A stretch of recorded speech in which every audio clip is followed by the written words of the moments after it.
Que s'est-il passé sur le marché des NFT le vendredi 29 décembre 2023? Qu'est-ce qu'il ne fallait surtout pas rater? Fabien, c'est parti, on t'écoute.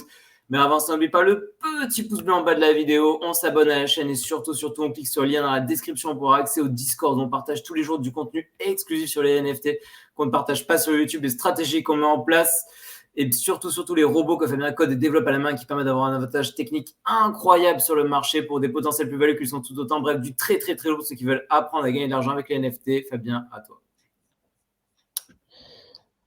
Nouveauté aujourd'hui, nouvelle blockchain. On n'arrête plus le progrès. Je te On va laisse faire une parler, faut que vidéo, je change mon truc. on va faire une vidéo dédiée là-dessus. Bon, David, c'est pas grave. On va faire une vidéo dédiée là-dessus. On va parler de Bell, puisque Bell, qu'est-ce que c'est? C'est une blockchain qui a été initialement créée par le fondateur de Dogecoin, Billy M2K pour ceux qui connaissent. Et donc c'était un projet qui était avant Dogecoin, mais qui avait été abandonné pendant plus de 13 ans. Il n'y a pas très longtemps, il y a un mec qui s'est dit, vas-y, tiens, il y a peut-être moyen de faire un peu de fric, on va réactiver cette blockchain. La blockchain a été réactivée. Les mineurs sont commencés à s'y mettre. Le node est là, d'ailleurs. Regardez, on a même déjà des full nodes qui sont là. Et du coup, qu'est-ce qui se passe? Il y a aujourd'hui les Bellscriptions, donc bien évidemment les inscriptions sur Bell, donc de la cam. Et la première inscription, c'est Nook, puisque qu'est-ce qui se passe ici? Ils ont fait tout un narratif autour de Nintendo et de Animal Crossing. Parce que comme on peut le voir ici, pour ceux qui ont suivi Animal Crossing, Explique rapidement ce que c'est pour les gens qui ne connaissent pas. Je j'ai m'inclus jamais joué à dedans. Animal Crossing, mais je vois à peu près à quoi ça ressemble.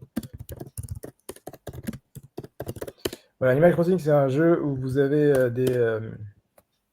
vous avez votre petit personnage, il avance dans la vie, il fait des choses. Vous kiffez, en fait. C'est plus ça qu'autre chose. Et l'argent qui est dans Animal Crossing, regardez le petit logo de l'argent, c'est exactement le même que le logo du full node Bell. Vous voyez? Donc petit lien là-dessus.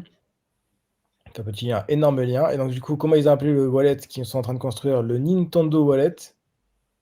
En changeant une petite lettre, histoire de pas non plus avoir des copyrights. Voilà, le Nintendo. Est-ce qu'il n'y aurait pas un lien avec une entreprise japonaise spécialisée du jeu vidéo? Peut-être. Et donc du coup, Moi, première je vais te dire, inscription. n'est-ce pas là une bonne idée? Voilà. Et donc du coup, première inscription qui s'appelle Nook. Nook qui, sans trop mouiller, fait référence au collègue Tom Nook. Voilà, le raton, c'est lui là, c'est un raton. Pourquoi Tom Nook? Parce que si vous connaissez Animal Crossing, comme quoi il faut des références partout, hein. Si vous connaissez pas Animal Crossing, Tom Nook, c'est celui qui gère la banque, qui aime bien la thune, et donc qui va gérer votre oseille, et donc ces petites ceci. Donc c'est tout à fait cohérent que ce soit Nook qui gère l'argent, tout le nom de l'inscription. C'est un Donc peu voilà, le, vous avez des bells avec du Nook, avec Nook qui gère l'argent. c'est un peu le gobelin de Animal Crossing en fait. Ouais, c'est ça. Ou la communauté que vous connaissez bien, si tu veux. Bon, On va s'arrêter là, attends, on va s'arrêter là tout de suite. Ça vient avec, mais qui? ouais, donc c'est le petit Tom Nook, c'est lui. Donc voilà, je sais pas s'ils arriveront à faire jusqu'à une connexion d'un Animal Crossing, ce serait incroyable, mais ça me semble quand même compliqué. En tout cas, il y a plein de créativité dans ce milieu, c'est magnifique. Il y a plein de créativité et il y a plein de créativité dans le Discord puisque j'ai expliqué en détail sur 3 vidéos en 3 parties différentes parce que c'était un peu compliqué. Une trilogie, comme on appelle. D'où les 3 vidéos pour faire le mint de ce fameux Nook sur Node. Parce que de toute façon, vous n'avez pas le choix. C'est soit vous faites sur Node, soit vous êtes foutu. Donc sur Node, on va créer des wallets sur terminaux et tout ça. Magnifique. Regardez, vous avez tous les belles descriptions et tout ça. C'est la nouveauté d'hier. Voilà. À côté de ça, quelques petits trucs. Les node monks ont pu être claim, ça y est. Ils ont fini à 0,03 Bitcoin. Au final, ils ont pu lever 12,3 millions de dollars. 12,3 millions de dollars. Pour rappel, node monks, il y a débat sur le fait que ce soit la première collection NFT de 10 000 NFT en ordinals. Il y a une vidéo là-dessus. Vous pouvez la regarder. Quelle est la première collection ordinals de 10 000 NFT? Très bonne vidéo. Excellente vidéo. Ils étaient censés faire un free mint, ils n'ont pas fait de free mint. Ils étaient censés faire ça avec un charity mint. Ils ont dit, bon, finalement, pas de charity, on va prendre toute la thune pour nous. Voilà. Bon, tout ça est tout à fait louable de prendre la thune pour eux, mais ne dis pas, je fais un free mint, puis après, je l'envoie à une association pour au final dire, non, je garde la thune. Enfin, Ouais, en fait, ce qui est scandaleux, c'est l'hypocrisie, quoi. Si dès la base, si dès le départ, tu indiquais que tu gardes tout le pognon, bah, qui est-on pour te blâmer, hein? voilà, c'est ça. Enfin, genre, Par ok, contre, si tu bah, dis que c'est tu vas normal. filer ça à des petits-enfants qui meurent en Afrique et que finalement tu gardes ça pour toi, ah là, par contre, c'est pas cool. Non, c'était censé être envoyé à l'Open Ordinals Institute. Bon, rien d'incroyable, mais C'est quoi l'Open Knowledge Institute? c'est des mecs qui gèrent des ordinaux. Donc j'avais l'impression que le charity mint, c'était pour envoyer aux collègues pour qu'ensuite ils se renvoient l'argent entre eux. Peut-être. Bien évidemment, c'est une supposition. Je ne dis rien. Peut-être. Dans tous les cas, ça a sold out à 0,03 Bitcoin. Ils ont du coup levé 12 millions, parce qu'ils avaient dit les VC nous ont proposé 5 millions. On a refusé, ce sera un free mint. Bon, ce ne sera pas un free mint. On a pris 12 millions au lieu de 5. Donc du coup, effectivement, l'opération était rentable. Et en plus de ça, ils en ont gardé 2000. Donc non seulement ils ont pris 5 Millions, millions. tu veux dire? Ouais. Ils ont pris 12 millions au lieu de 5 que les VC leur proposaient. Intéressant. Voilà, au final, le secondaire, c'est rentable. C'est un x2, un peu plus, même plus que x2, puisque c'était 0,03 Bitcoin. Et là, ça se revend, ce matin, c'était 0,06. Là, c'est monté un peu, 0,075. Donc, c'était rentable. C'était clairement un pari, c'était clairement du pur gamble. C'était compliqué de dire est-ce que ça va être rentable, pas rentable. C'est quand même un gros ticket d'entrée à mettre, non? Bah, 0,03 Bitcoin, c'est beaucoup. Hein. C'est énorme. Ça fait 1200 $, un truc comme ça. C'est combien en Ether? Ça fait 1500. 0,7? 0,01 Bitcoin, c'est à peu près 400 $. Donc, ça C'est fait 0,7? ça fait à peu près 1200 $, ouais, c'est ça. Et donc là, ça fait à peu près, du coup, 2500. Voilà, le floor. Ok. Voilà, il y a quand même des grosses ventes. J'ai vu passer il y a 1 heure ou il y a 1 heure et demie. Celui-là, il est parti pas cher. Hein. Alors que c'est un doré. Lui, il a fait une affaire, lui. Ouais, quand c'est pas un doré, c'est un jaune. Non, j'ai vu passer un Alien tout à l'heure, un Alien Note qui est passé à 1,05 Bitcoin. Donc il y a quelques grosses ventes. Je sais pas s'il y a eu des. Non, je passe pas que sur. Pouvoir peut-être, mais je n'ai pas assez l'habitude de Magic Eden pour savoir comment ça marche. En tout cas, j'ai vu passer des ventes d'aliens. Bon, au pire, c'est pas très grave. Je faut juste vous la montrer. C'est pas grave, je la mettrai un autre jour. Dans tous les cas, ça s'est vendu, ça marche bien. Voilà. Il n'y a pas énormément de holders, hein, c'est 2400 holders pour 10 000 ordinaux. Ça veut dire que les mecs qui ont acheté, ils en ont acheté en masse en fait. En fait, il y a peu de gens qui en ont acheté beaucoup. Donc il y a peu de gens qui avaient beaucoup de liquidités et qui en ont acheté beaucoup en même temps. Ok.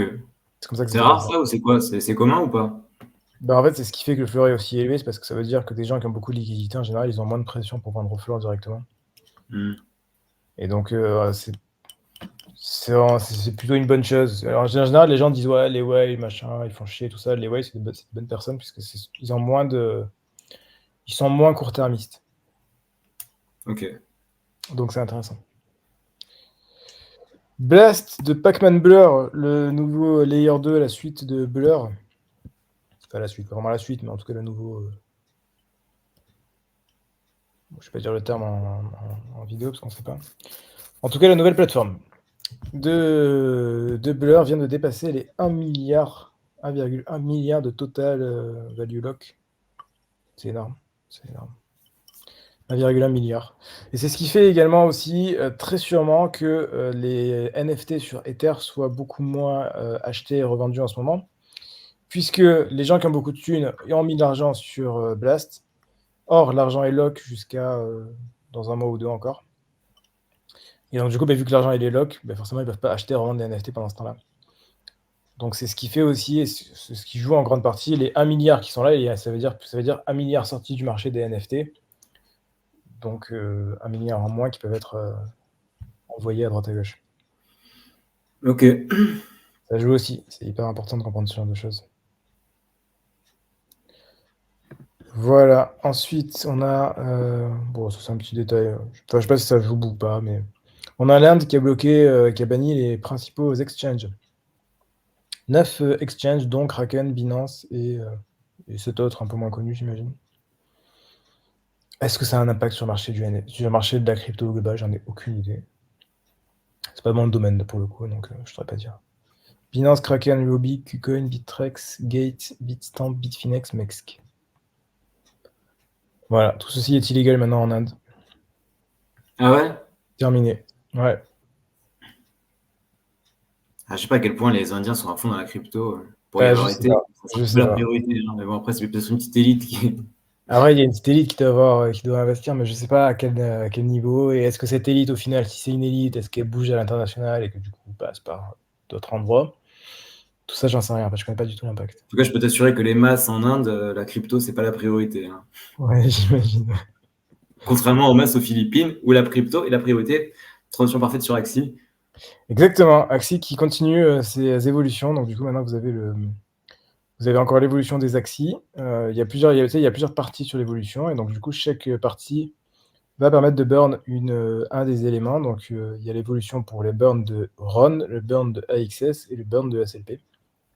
Comme ça, ils ont les trois qui fonctionnent. Et donc, du coup, avec il y a 3 types d'évolutions différentes. Sur chacune d'entre elles, les burns est différent. Ouais, ça donne envie de rejouer. Ça a l'air fun maintenant. Ouais, c'est bien foutu. Ouais.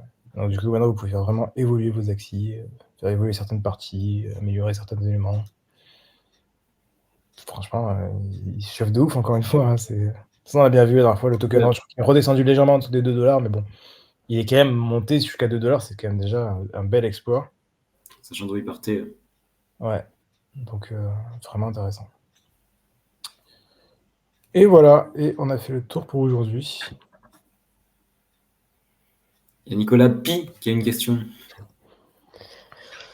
Pouvez-vous expliquer comment minter Ordinals sur Magic Eden Wallet à prendre? Alors, je sais pas si tu parles de minter ou d'acheter. Si tu parles de juste acheter, tu peux aller sur. Alors, Unisat n'est pas recommandé, j'utilise, mais c'est pas recommandé. Tu peux passer par Xverse. Donc, tu télécharges ton petit wallet Xverse. Tu mets des petits bitcoins à l'intérieur et après, tu peux acheter tes ordinaux. Et s'il parlait de minter? C'est autrement plus compliqué. Ce ne sera pas l'objet de cette vidéo. Nicolas, ça répond à ta question ou pas? Réponds-nous en commentaire. Bon, si tu dis rien, j'imagine que oui. On va s'arrêter là. Ouais. Merci beaucoup Fabien pour cette petite vidéo. On ne peut pas le petit pouce bleu en bas de la vidéo. On s'abonne à la chaîne et surtout, on clique sur le lien dans la description pour avoir accès au Discord où on partage tous les jours des informations exclusives qu'on ne partage pas sur YouTube. Les stratégies qu'on met en place, les calls qu'on donne et surtout les robots que Fabien Code développe lui-même à la main et qui permettent d'avoir un avantage technique incroyable sur le marché pour des potentiels plus-values qui sont tout autant. Bref, du très lourd pour ceux qui veulent apprendre à gagner de l'argent avec les NFT. On se retrouve très bientôt pour une prochaine vidéo. Si la porte bien, faites de l'argent à la prochaine. Ciao. À la prochaine. Ciao.